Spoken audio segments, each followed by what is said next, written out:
Hello children, how are you? I hope you will be fine.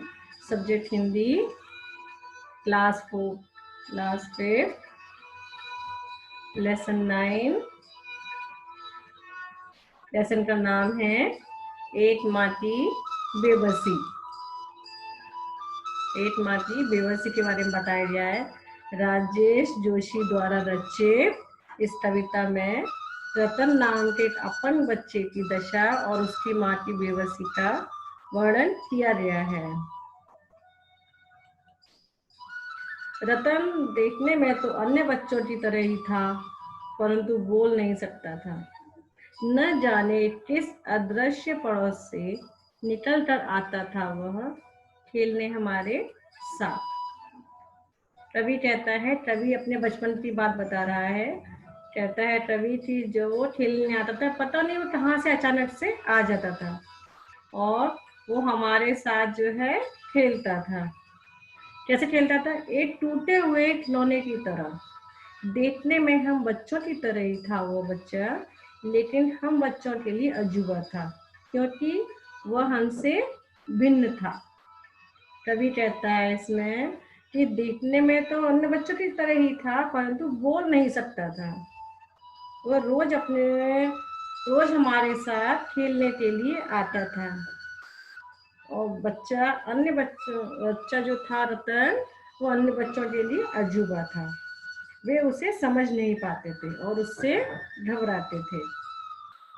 थोड़ा घबराते भी थे, पर हम उससे क्योंकि समझ नहीं पाते थे उसकी घबराहटों को, और उसके साथ में जो है न उसके इशारों को हम समझ पाते थे, ना ही उसकी भयभीत आंखों में हर समय दिखती थी उसके अंदर की छटपटाहट।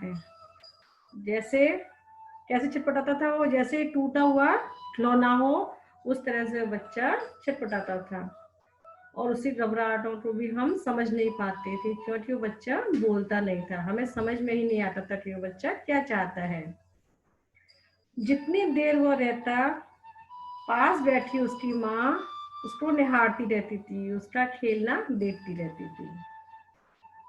अब जैसे जैसे कुछ बेहतर समझने लगा हूँ, तभी कहते हैं कि जब बच्चा खेलता था उसकी माँ पास में बैठ के अपने बच्चे के को देख के निहारती रहती थी, पर उसकी माँ की बेबसी भी उसकी आंखों में नजर आती है। दुख उसकी आंखों में नजर आता है कि उसका बच्चा बोल नहीं सकता है। इस दुख को वो छुपा नहीं पाती थी और पास बैठी बैठी रतन को निहारती रहती थी।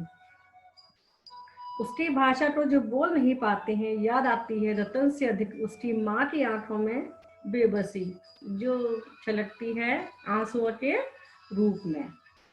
रतन एक बच्चा था जो बोल नहीं पाता था। उसकी माँ हमेशा दुखी रहती थी, बच्चों के साथ खेलता था, लेकिन उसकी माँ को सुकून नहीं था जो सामान्य बच्चों की तरह माँ को सुकून होता है। अपने बच्चे के न बोल पाने के दुख से हमेशा परेशान रहती थी। यह एक माँ की बेबसी। इसके कवि हैं Rajesh Joshi ji. I hope you understand this lesson. Thanks for watching and have a nice day. Read this poem and learn it.